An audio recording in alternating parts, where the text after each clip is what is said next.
2012年9月最後一份 Report 及過往嘅 Report 亦都有提及美元死亡、美元崩潰呢一個課題。之前嘅信息提及 Freemason 銀行家點樣藉住戰爭同借貸去贏取歐洲各國，及至美國 Freemason 從美國1元紙幣當中已經將佢哋嘅意圖放喺明處，就係將荷魯斯嘅眼睛印喺紙幣上。的確，美國嘅確立標誌住 Freemason 銀行家嘅控制伸延到全球，賺得全世界。最初，美國以金本位支持貨幣。自從1913年 Freemason 銀行家設立聯邦儲備局，奪取咗發行鈔票、債券、調節利息嘅能力，標誌住 Freemason 銀行家對美國中央銀行嘅控制。到咗2次大戰之後，美國成為咗戰勝國，並且成為當時最繁盛嘅國家。1944年7月，44個國家嘅代表喺美國新罕布夏州布雷頓森林公園開會，其後簽署咗布雷頓森林協定，確立咗黃金以美元結算，美元同黃金掛鈎，作為各國嘅儲備貨幣，間接喺經濟上各國同美元捆綁喺一齊。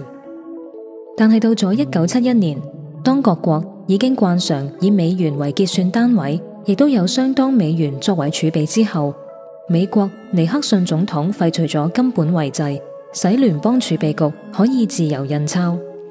意思係原本當美國儲有1噸黃金嘅話，只係能夠印刷1噸黃金價值嘅美鈔，但係當廢除金本位之後，仍然擁有1噸黃金。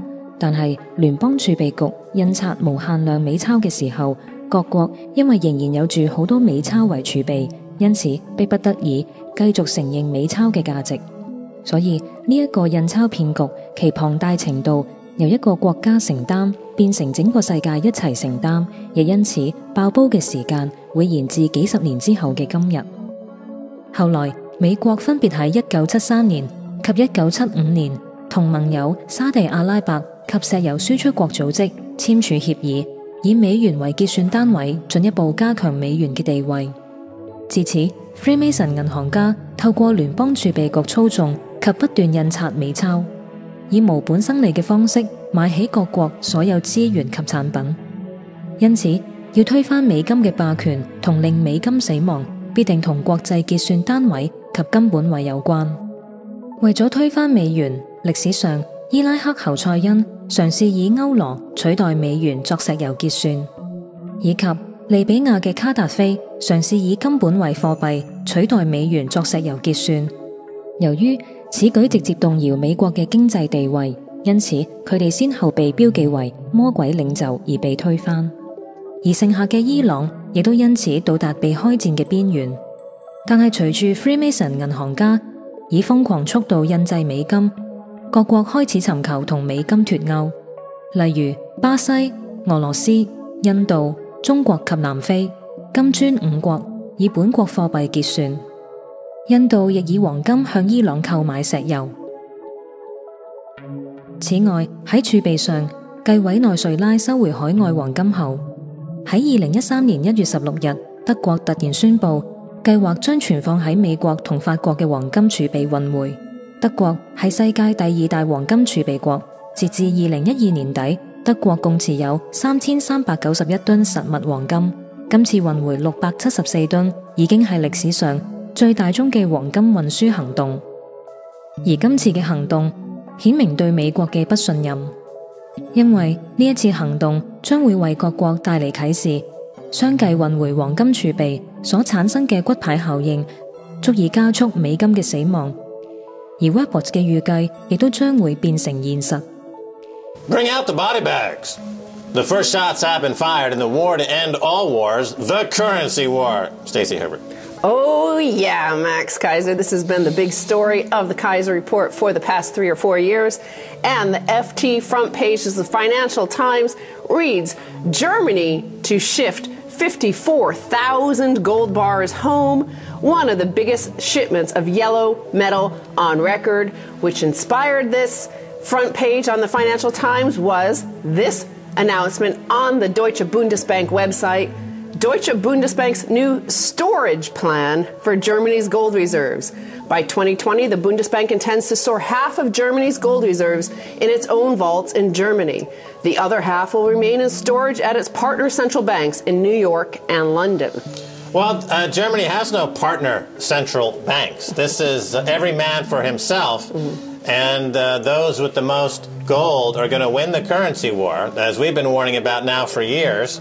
This is why the euro has been trading relatively well against the dollar, because in the eurozone there are 13,000 tons of gold versus the U.S., which has maybe 8,000 tons. So this is a remnant of the Bretton Woods system. So post-World War II, the U.S. dollar was declared the world's reserve currency, but for international trade, it was backed by gold. And because you were having to settle your balance of trade via the central banks, it was convenient in 1945 and 1950 and 1960 for Germany to store gold in New York at the New York Fed, because if they had a trade imbalance with America, they would just settle it there through the bank or settle it with the UK via the bank.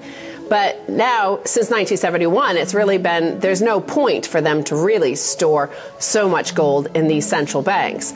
So now they say, to this end, now that they have all this storage, they say it's just a storage plan, remember. The Bundesbank is planning a phased relocation of 300 tons of gold from New York to Frankfurt, as well as an additional 374 tons from Paris to Frankfurt by 2020. This means they're taking their percentage of their gold held in France to zero, and they're reducing their holdings in New York by 20%, because right now they have 1,500 tons there. So over the next 7 years, they're going to bring 40 tons a year back. Now, since 2009, central banks have been buying gold, reversing a 40-year trend. And I would expect Germany now not only to be repatriating gold, but to be actively buying gold, just like Russia is actively buying gold. China is actively buying gold. Germany will be actively buying gold as well, and as it becomes known that this gold is not where it's supposed to be, expect panic buying of gold. That's how we get to $10,000 an ounce on gold and $500 an ounce on silver. Now, this is a huge political statement as well, to ask for your gold back, in light of the fact that all our international trade, all our international currencies are based on fiat and faith in that system. So the fact that Germany is asking for so much gold, as the Financial Times says, the largest ever movement of gold in world history. 各國開始用自己國家嘅貨幣結算，及德國運回大批黃金儲備，呢個係歷史上未發生過嘅現象，亦都印證 Weber 所預測，呢個係美金死亡嘅開始。雖然各國仍然對人民強調平安穩妥，但係事實上佢哋嘅部署就係預備當美金崩潰帶嚟經濟大災難嘅時候，佢哋唔單止唔受影響，甚至成為更富有嘅國家。